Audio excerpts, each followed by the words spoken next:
Hi everyone, so welcome to our next episode of Coffee Catch Up with Jemma Whelpton. Gemma's a really good friend of mine and I've known Jemma for a very long time as a friend, but also helping through hormones, fertility, treatments with Jemma I've had over the years. And Gemma's here today to grab a coffee with me, even though Gemma's drinking mint tea. And I've got coffee, which is because it's coffee catch up.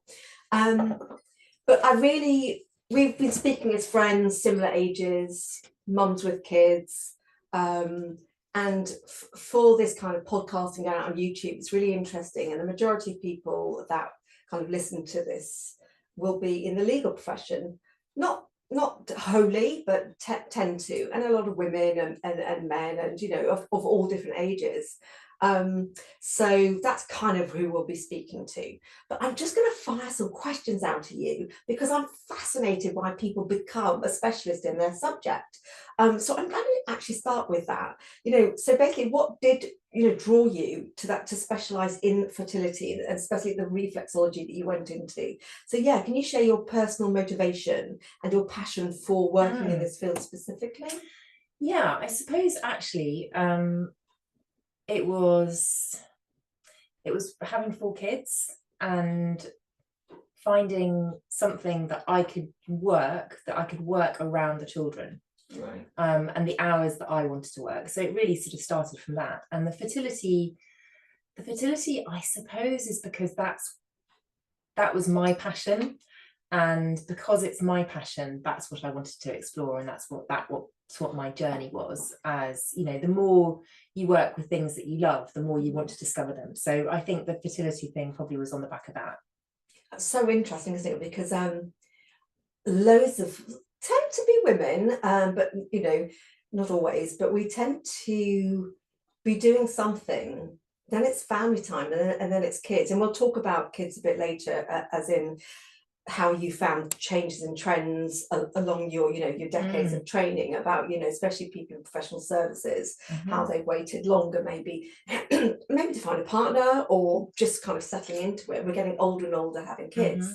So I'd like to speak to you a bit about that later, but the training course, did you start because it's like I used to work part-time in a firm of solicitors. They were fantastic, and I didn't do much studying around that because I was so busy working. But how did you, we'll go on to a bit of imposter syndrome as well a bit later, but how did you think, right, I'm gonna you've got 4 kids, and they're not bunched out like me, yours are kind of more together. So how did you manage that kind of studying, managing work? You probably were working as well at the same time. I mean, I wasn't actually. So I had been working in a school, and so I suppose it was mat leave, that's when I sort of did it, because I actually did my exams with my newborn baby sitting on the desk as I was writing.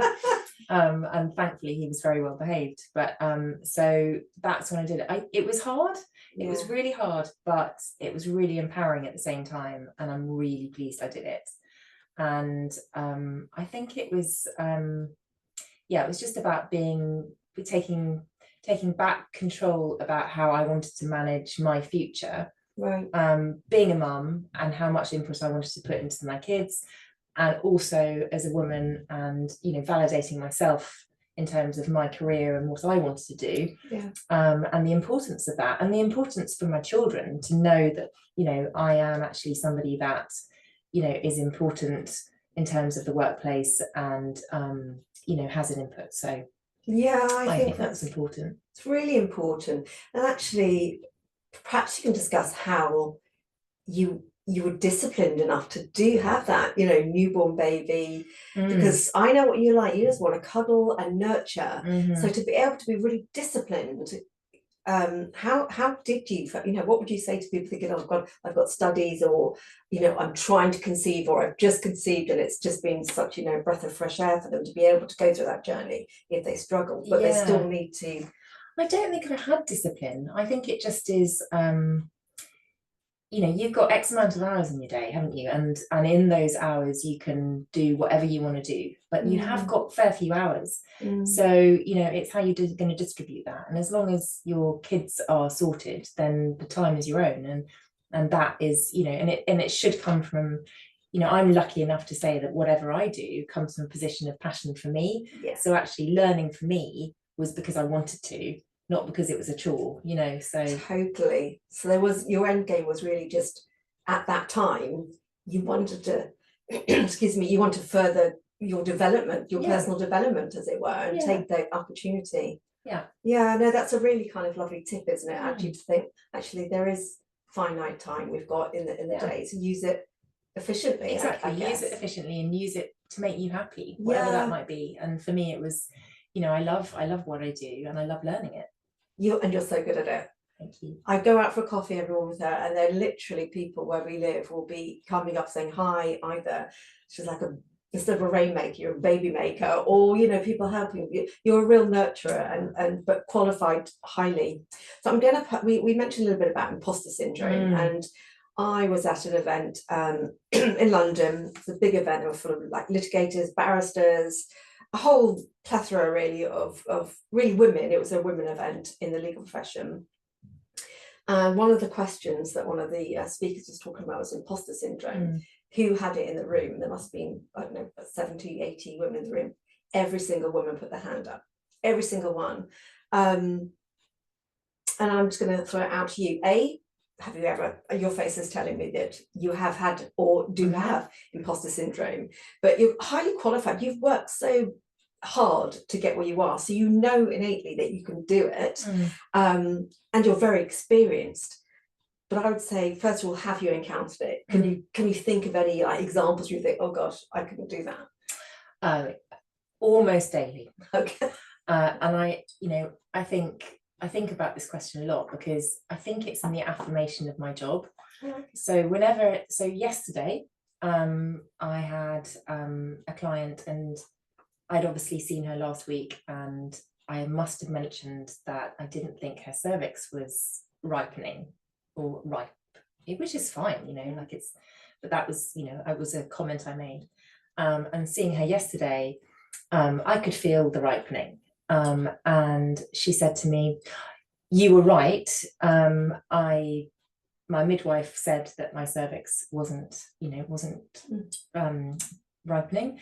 And so, you know, for me, that's like, you know, oh, okay, I do know what I'm talking about. Yes, you need that validation. I needed that validation, and I like to be, you know, in line with, you know, other professionals that are treating my clients. And, you know, often it would be when somebody tells me that they're pregnant. Yeah. And that for me is like a real affirmation. If somebody says, you know, for example, I'm thinking about a client who was about to start a journey of IVF, second round of IVF, and was coming to see me to prep for IVF, and got pregnant.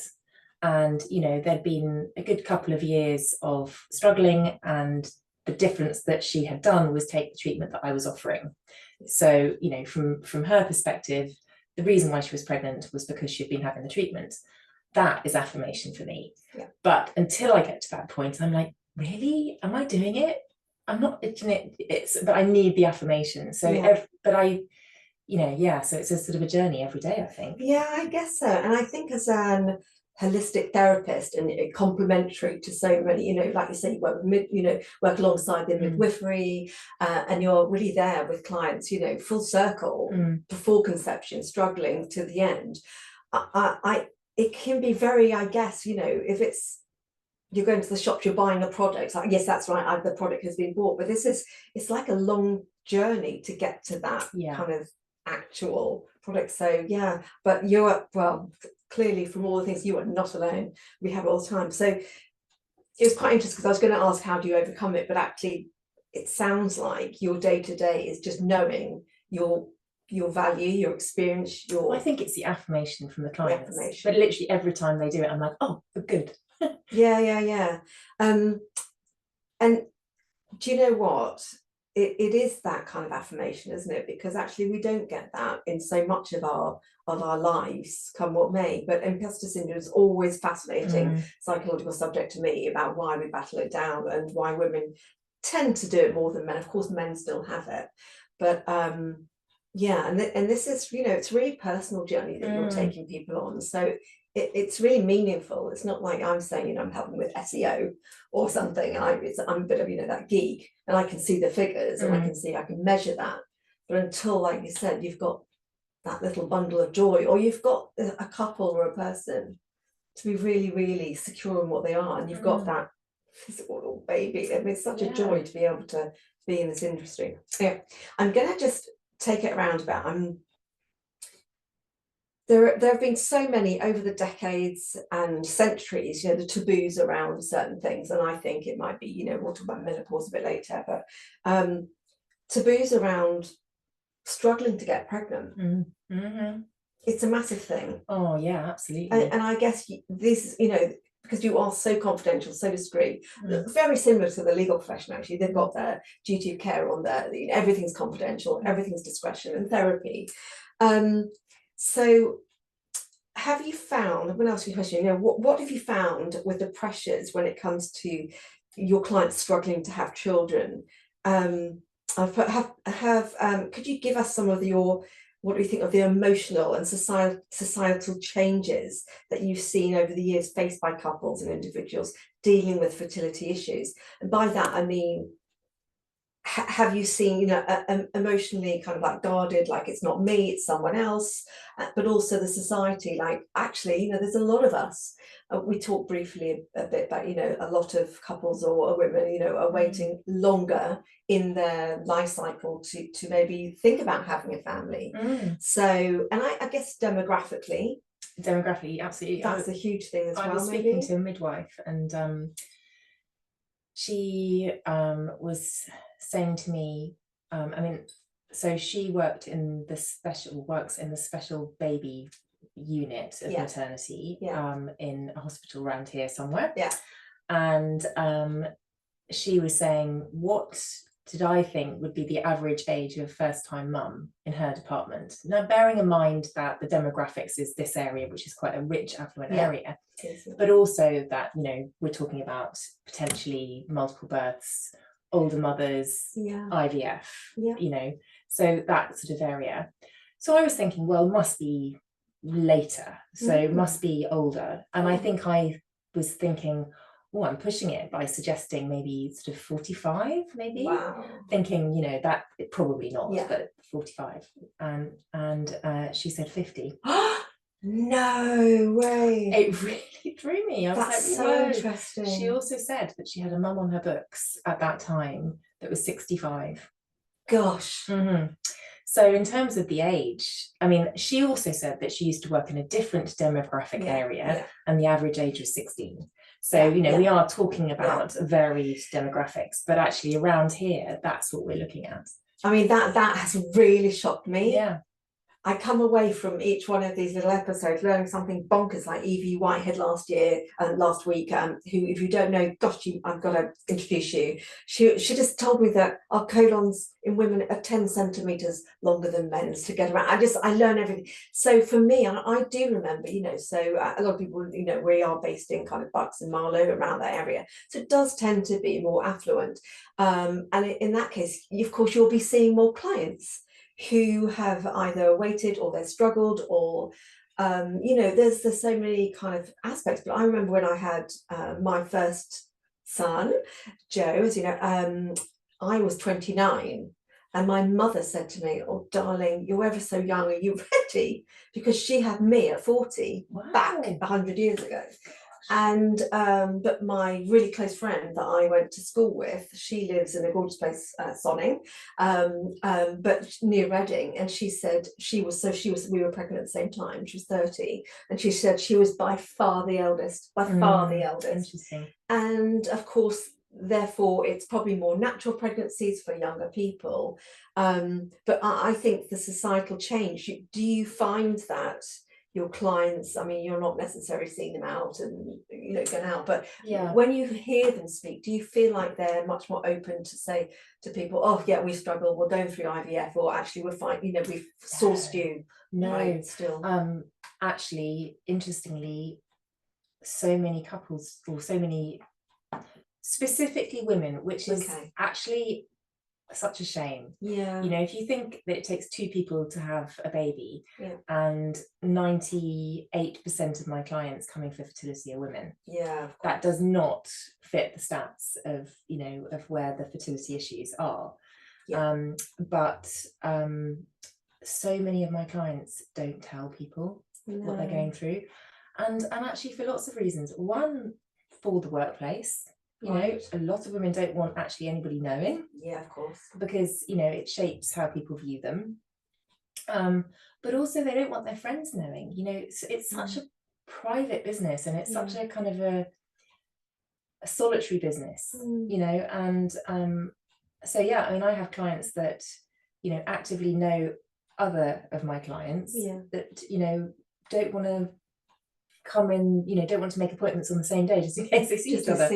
You know, so yeah, it's a very sort of private business. Born out of that innate feeling of that as women, that's our job. Innate, animalistically, it's like the hunter-gatherer. We should be able to breastfeed, all that kind of stuff. I think we should be able to that. There's the shame, which is a shame to think, actually, no, there are so many ways of you. I don't think it's so much that. I think it's more, it's overwhelming. It's an overwhelming physical need. Okay. And it becomes everything. And it is everything for a lot of couples, because financially, if you're going to go down the fertility help route, there is so much available, but a lot of it costs.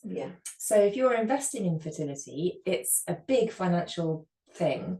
And also there is so much information, overload information of how you live your life. So it suddenly changes how we see everything, whether it's exercise, or whether it's, you know, nutrition, or, you know, treatments that have suddenly become, you know, available, and it can become all consuming, you know. Totally. So it sounds it's actually much more emotional than societal. Yeah, I think so. It's so private. It's that kind of visceral feeling of I need that, and it's no one else's business. It's me, my body. 100%. Yeah. I would understand that. I mean, absolutely, because it's and I think actually when it comes to I think majority from my own knowledge, I think, gosh, okay, if I can't naturally conceive, I desperately, before I think of maybe adoption or something like that, or fostering, which is such a lovely way to bring a family up. But when we're just speaking about actually people who think, I just want to try myself to have babies, most people just think IVF. Is that correct? And they wouldn't necessarily think, oh, go to actually probably more cost effective and less stressful on their hormones, maybe seeking out a specialist like you. Interesting. No, I actually think it's one of the things that pushes treatments like reflexology forward, because actually people are looking at the treatments like reflexology and acupuncture and saying, actually, I could do this before I start that. And actually, you know, there's a heck of a lot of business in fertility, a lot of money. And because of that, there's a lot of research done on treatments like reflexology and acupuncture. So it's widely recognized now in that field, which then has a filter effect onto other things, which actually is really good. That's so good. So for example, you know, and I guess GP practices are businesses, is that correct? And, you know, they're under trusts, or no, they're not under trusts. Forgive me if I'm not being completely understanding of how the NHS, and so it's not private practice, but the GP is their own business per se. So can they decide, you know, like the business manager or the kind of, you know, the leaders within I'm talking professionals, so they don't have a board per se as GP, but might they think, you know what, we're going to run some clinics with Jemma Whelpton reflexology, let's try how does that happen? So I mean, I know that they offer reflexology in a lot of maternity departments for post-dates. So What? post dates. So for when somebody gets to sort of 40 weeks, they'll then offer them treatments like reflexology and aromatherapy to help that's get the fantastic. baby. So I know that, I know, for example, in one of our local hospitals in Slough, they offer that. And also I get recommendations from palliative cancer departments that refer clients to me as well. So I think it's much more recognized. It's less recognized than acupuncture.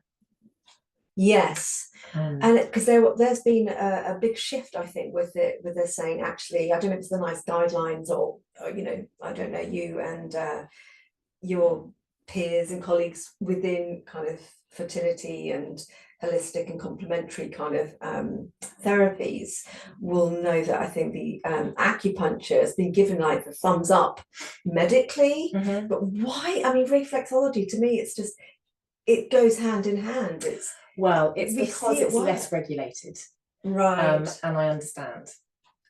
So we've got a way to go. But we're getting there. Does that mean you were talking over coffee a couple of weeks ago, or you were talking about a kind of conferencey festival about it? Sounded fascinating, and you were mentioning about trials, and of course for me, I'm not going to go into big pharma because I don't really know, but I find it fascinating. And of course you were saying that actually, of course, if it's something that they can give out as drugs and everything, be it postnatal depression or something, it's like, well, have those, that will make you better. But of course the pharmacies and everything will be doing clinical trials, therefore the money's in there, try that. But of course with it's you and your knowledge and what you're doing with your own hands and studies. There's a lot more studies now on reflexology, as I say, largely because of the fertility industry, right? Which is great. But we have a way to go, and I think I think regulation probably has a big part to play in that as well, which is where acupuncture, I think, is way ahead of us. But do you find yourself actually working alongside acupuncturists that actually you're really open together, and you do 100%, so you do literally 100% complement each other? I mean, I obviously work very closely with an acupuncturist, fertility acupuncturist, and we will absolutely share clients, because actually there are, even though what we do comes from the perspective of an understanding that you look at a client and you say, what is out of balance? And even though you have 100 protocols that you could maybe work for various different things, you would then go, well, hang on a second, let's look at the balance. And both an acupuncturist and a reflexology would start at that point.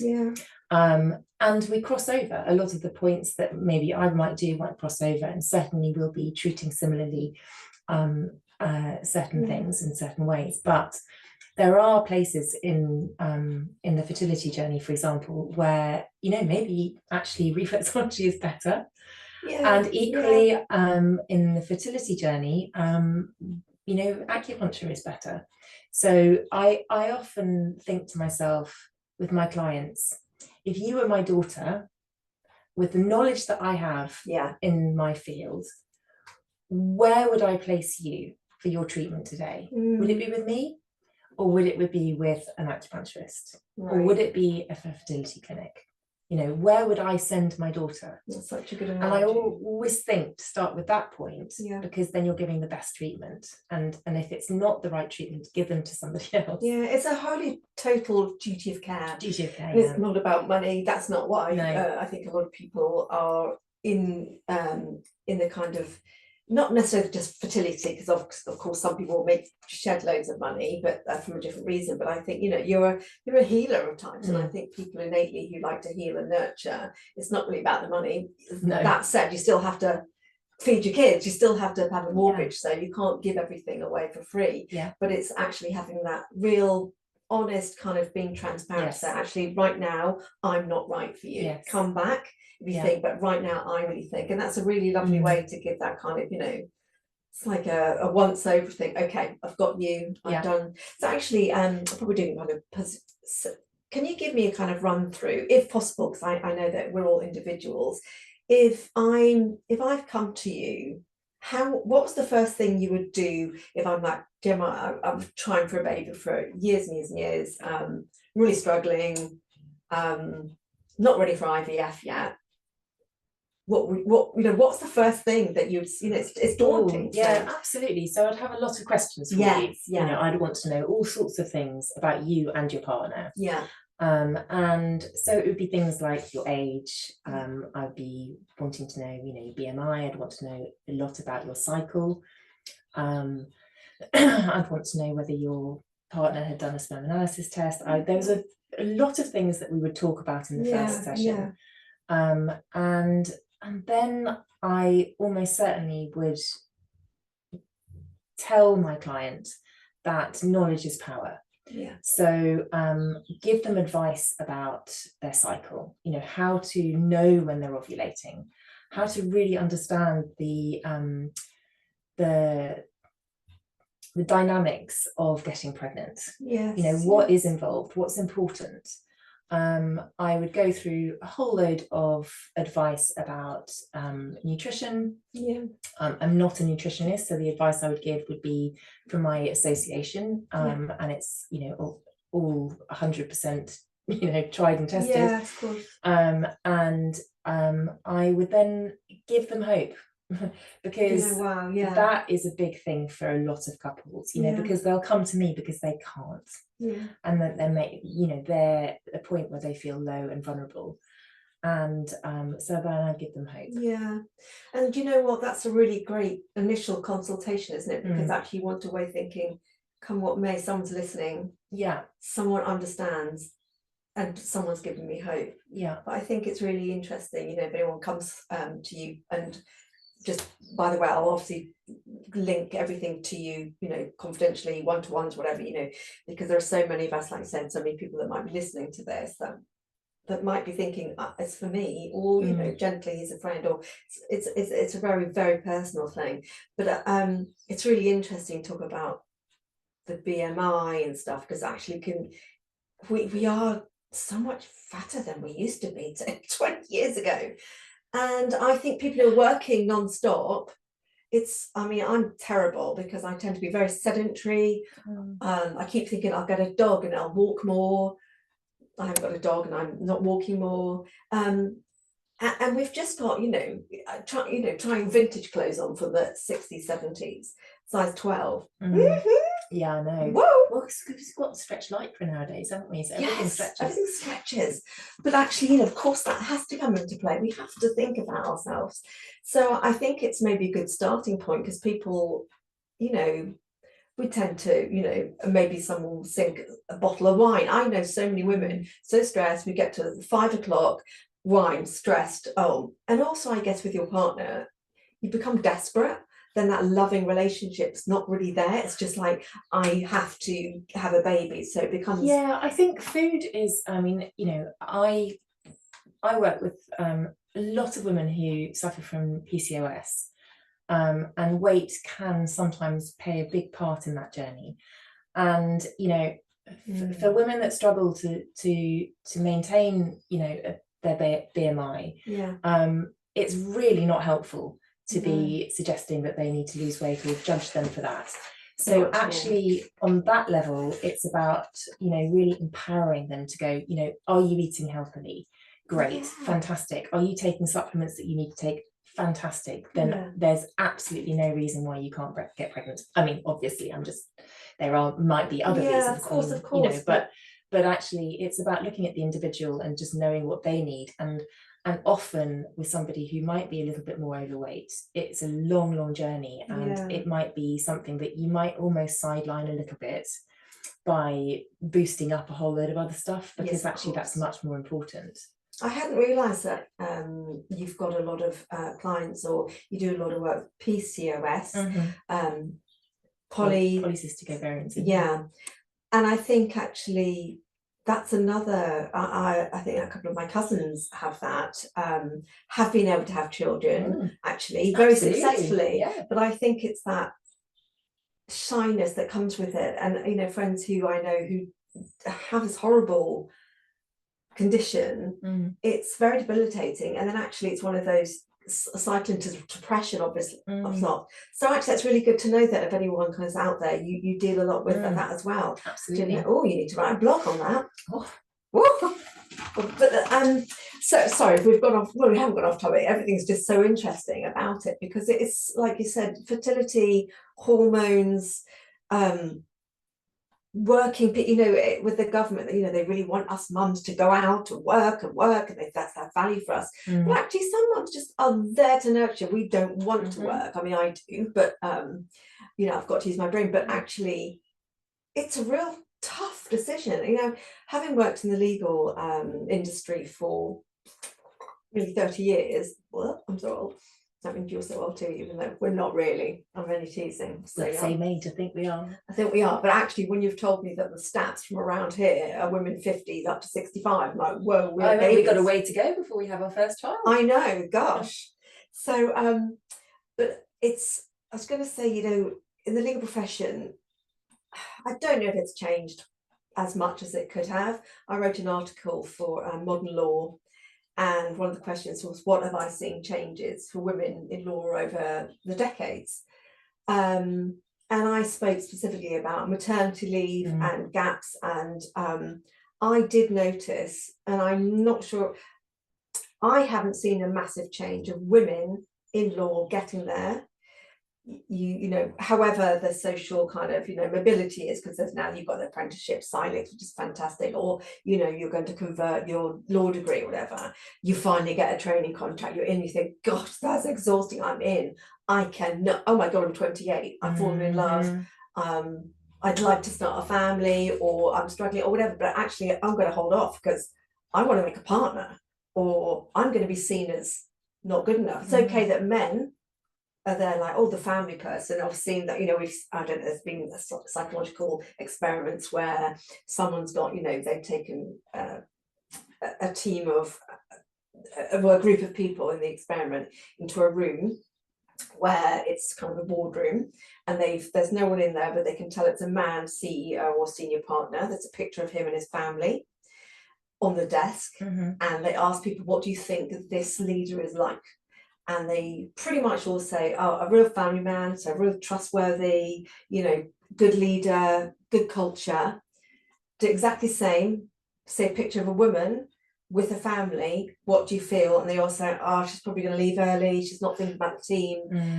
So psychologically, that's what women tend to hold on to. I won't be seen as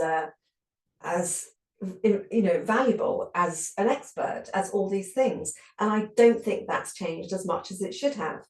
So where I'm going with this is the fact that I think still a lot of women are holding off having children in banking, the legal profession, property, insurance, everything, because they're fearful of losing their job, fearful of their mortgage going, fearful of not getting partnership. Hear it all the time. Do you? Networking, you know, you think, okay, what I have seen is, which is really great, that I've seen a lot of different law firm models starting up with women led. But I think until the industry per se changes, like the networking for banking, insurance, which is work, you know, they work all together, until you've got leaders in that. But tell me a little bit, so I've given you the background of what a lot of people might be reading this or listening to this, in the legal profession, thinking, yeah, you know, I'm 28, oh, all of a sudden I'm 35, oh, not just there yet, hang on, and then, you know, they're 40. It's very scary. So can you tell me some case studies without obviously, you know, not naming people? I mean, I treat unusually somebody in their 20s.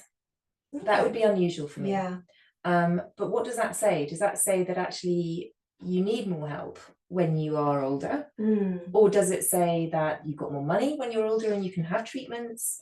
I don't know.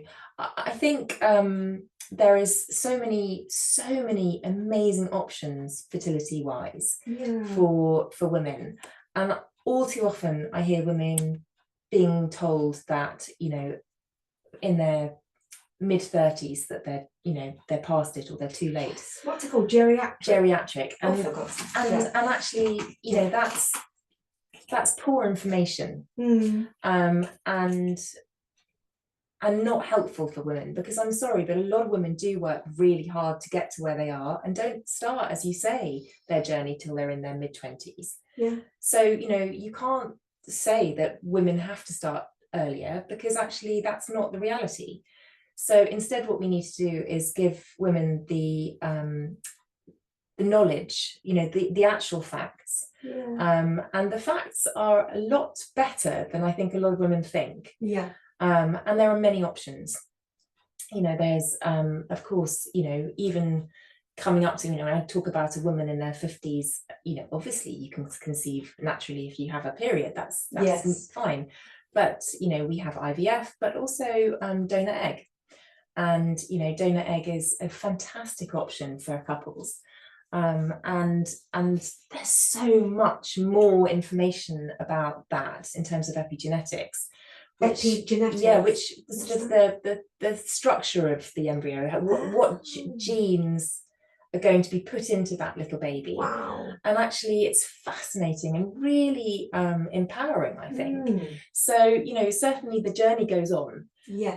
And, you know, I'm sad when I meet a 35-year-old who tells me that she's worried about her age. But you think, oh, the clock's that horrible, the clock's ticking. Because actually you're 35.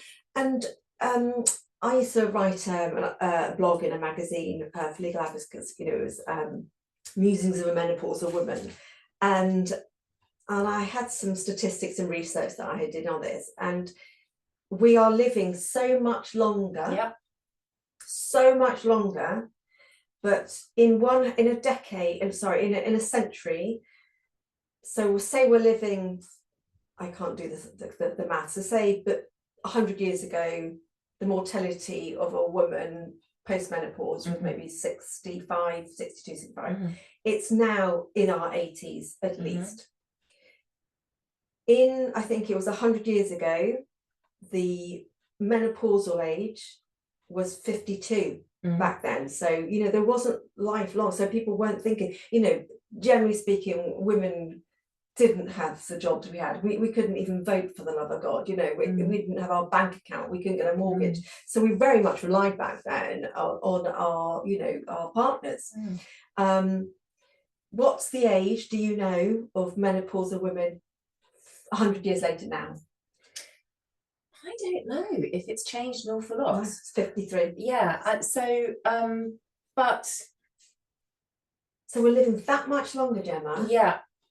We're starting families later because the way society has been. But our menopause is still pretty much the same as it was 100 years ago. That hasn't caught up. It hasn't caught up. I think that brings up another question for me, which is when you're entering into maybe motherhood later on, that you're also then going to be entering into perimenopause. Oh my gosh. With small children, which is another journey, and often at that stage you're also dealing with maybe elderly parents, and so there's a heck of a lot of pressures on women. And then if you're thinking about that age in terms of the workplace, that's often when women have worked their way up to a certain point and they have a lot of responsibilities. So much pressure on women at that stage. It's such an interesting one. I wish, you know, because I do want to speak about, you know, hormones and the menopause. We've talked about how fertility is very much still a private and taboo subject, and quite rightly, because it's such a personal journey. I think we are rocking women in our age who are perimenopausal or menopause or have gone through the menopause. We are rocking it, and that taboo, we're smashing it. And I think we're hot and we're going for it, and it doesn't matter. But what you just said then, and I wish I had actually come to you as a client rather than kind of just friends out. So I had my last child when I was 40. I had very quickly gone on to perimenopause without realizing. So I had this huge fluctuations. I mean, I thought I was actually going mad. I mean, I don't know how they did the section of me, if I'm honest. It was really a really terrible time. Just like you said, my parents are very well. My mother had died. My dad was in and out of cancer hospital. A bit of a like a in a great relationship anyway. So there's extra this and that. I had other other children going to school. My husband was an officer in the fire brigade. I hardly saw him. I actually went on. I did a similar thing to you. I took that time in maternity leave. Geez, that changed. So I still worked at a gorgeous law firm at the time. When I had my other kids as well, but the maternity leave in the time I'd worked 10 years had changed drastically, so I could take a year off. Obviously the pay was all a bit different, but I could take that time off. But I was so traumatized by the birth. That was another thing. I just wish I had seen a holistic and complementary therapist to talk me through it. I just had antidepressants. Off you go, off you go, love, kind of thing. I thought I'm struggling, and I started up a new business. It went crazy. It was really amazing, and I was dealing with so much. And then of course in my 50s, having gone through the menopause, I just feel wonderful. I mean, absolutely. Time for another baby. Well, that's a joke, everyone. It's a joke. But like you said, so how would you say to people, getting out that message? Actually, that peri, I probably started when I was 40. I could have been straight and I could have had a baby. Yes. Very easily I got pregnant. I was very lucky, but maybe that's the last surge. I don't know, but I think I went pretty automatically bang into perimenopause. And then looking after small children, working, holding the family, and all of that thing. I mean, it's so much. Oh my gosh. But there are loads of things that we can do. I think it's just until we get on the other side of the perimenopause, our hormones are still driving us to nurture. And when they're driving us to nurture, we don't think about ourselves. And it's about everybody else taking priority. So it's about your children taking priority, your parents, your partner, your everything, your friends. But the beauty of going through that journey of menopause is that the hormones change. And then you start to recognize that you're important, and you start to hear yourself. And then when you do, you realize there's so many things that you can get that will be helpful. Whether it's listening to your nutritional needs, which is different for every person. There's no book that can tell you what foods to eat, because it's so individual, and you've got to listen to yourself. But also stepping up things like exercise. If you're not sleeping, why are you not sleeping? Listening to all of those things. But I think we have to come on the other side of the journey before we really hear them, unless we get to a point where it's debilitating and we go, actually, hang on a second, we need to do something. Crushing anxiety, when you realize you can't get off your chair. Okay, now I need to go and see somebody. Something's not right. Something's not right. And then there is so much help available out there, and medicine. Let's not forget HRT and all the options which are out there and available. But holistically, there are so many things that will really, really help. I think it's just the knowledge. Like I said, knowledge is power. And I guess I think it's what we read, what the algorithms in our social media company, it might not show up, but actually, if your hashtag it's fertility or hashtag anxiety, it's like, actually, why are you anxious right now? And I think when I'm very lucky that I'm studying, still ongoing the counselling thing and psychotherapy. I'm always feeling about the why until there's something.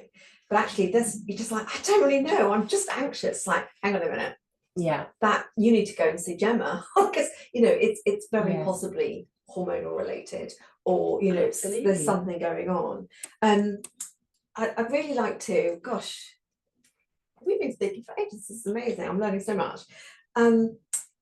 The Equality Act. I mean, I can get you. There's no reason at all that you would need to know anything about the Equality Act. I do a lot of studies on that, and have written for clients on it. But how do you feel like our society in England and Wales? I'm saying England and Wales because the law is for England and Wales law, and Scottish and Northern Irish have different law. But what would you like to see change when it comes to fertility, talking about hormones, just really getting that voice out there when it comes to legislation and society for fertility, menopause and workplace equality? It's a big question. I appreciate that. But at the moment, for example, with the Equality Act, menopause, for example, isn't protected, as it say, but it's the characteristic that might be a part of the discrimination within the Equality Act. So it's age, sex, there's disability. So for example, if you're because of your age you're going through the menopause, it could be that the feelings of menopause, the anxiety, the hot flushes, not sleeping, that's part of it.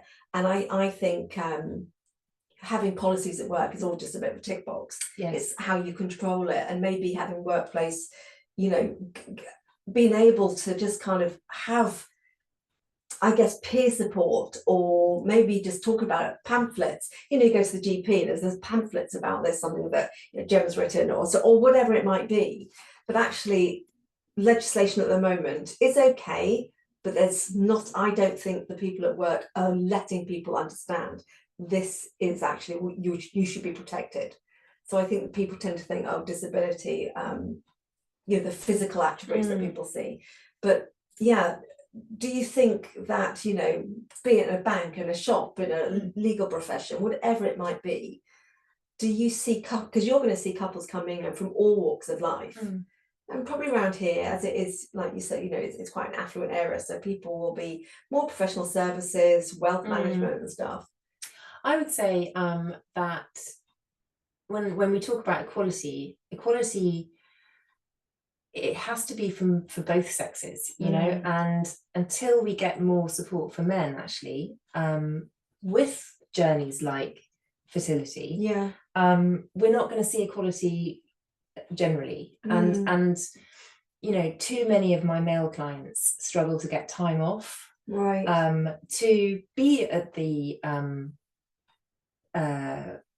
consultations or at stages of their journey, and don't feel that they have the backing of their businesses to be able to take that time off. So I think that would be something that I would want to say we need to talk about. And also look at the value of women and say, well, okay, women do have these things. We are going to have a baby. We are going to need to take a little bit of time for that. And we are going through menopause, but look at our value. Look at what we can offer. And if we can say, take the pressure off maybe businesses looking at, well, we need to manage giving you X amount of money for your maternity pay or time off for this. Look at what we can give you. How many of my clients work Sundays?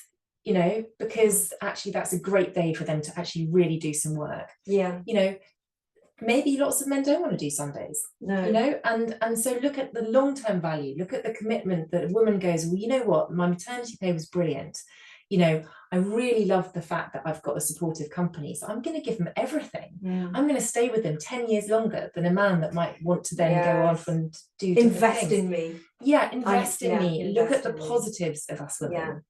So, but when I am struggling, and I will be struggling at some point, it could be the fertility, it could be having babies, and then of course, once you've had a baby, so I'm just slightly going off tangent, it's quite interesting. Do you get, because obviously you can do a 360, so it depends, you're going to see so many clients that you start off the journey with them, you help them, and then also, do you ever find they come back, that guilt of like, oh my god, I'm really struggling with this new baby now, I've wanted this new baby for so long, and now I'm like, oh, what do I do? Absolutely. Well, I mean, I felt that, as a mum. I think it's, again, we talk about, maybe it's imposter syndrome.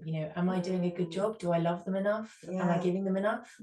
And I think certainly for somebody, that's gone through, the journey of going through fertility, and then almost feeling that they don't have the right to have these feelings. Yes, it's like, oh, I feel guilty because I can't be tired. I Mm. can't, not be 100,000% excited about the fact that you've woken me up at 4 o'clock in the morning again. Yeah. Because I've struggled to have you. Yeah, definitely. I see that a lot. And do you actually carry on that kind of relationship with your clients to, with the healing?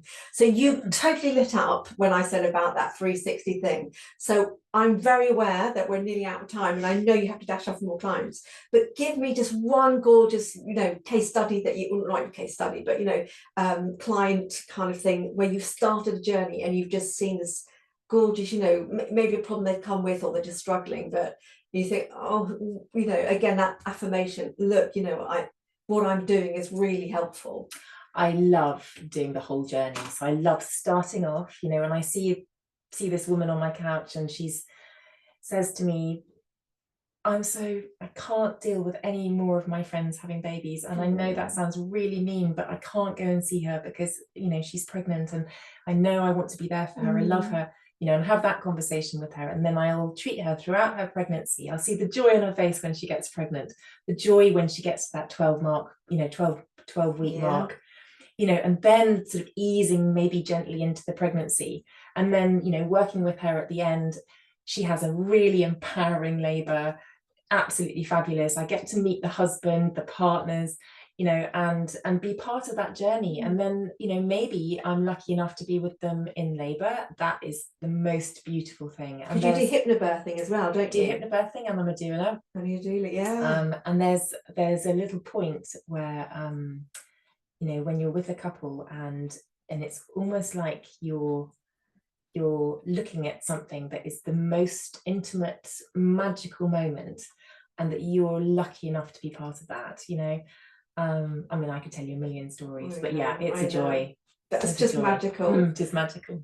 You honestly, it's been so lovely speaking to you, Gemma, and I'm going to put, obviously, we'll be going on YouTube and then Spotify, because people want to hear it on Spotify as a podcast. You just, the dog that I don't have yet, put your earpods in, read, just listen to it, because it's all about hope, isn't it? Yes. And a beautiful journey, and actually relaxing into something and knowing that there's a lot more holistic and complementary kind of, there's so much there to be able to help in a journey. Yes, absolutely. Well, thank you so much. Thank you. That's lovely.